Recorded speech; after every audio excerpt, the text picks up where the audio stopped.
প্রথম ম্যাচের ভুলগুলো শুধরে নিয়ে এবার প্যারাগুয়ের বিপক্ষে শক্তিশালী একাদশ নিয়ে মাঠে নামছে ব্রাজিল, যেখানে একাদশে আসছে বড়সড় পরিবর্তন।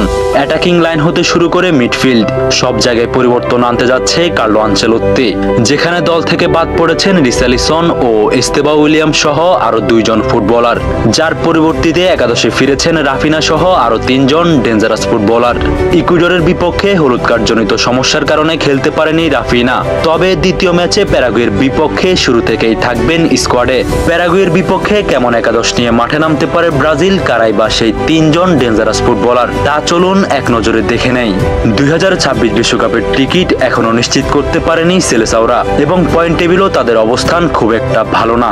তাই এই ম্যাচে কিছুটা চাপ নিয়ে প্যারাগুয়ের বিপক্ষে খেলতে নামবে ব্রাজিল।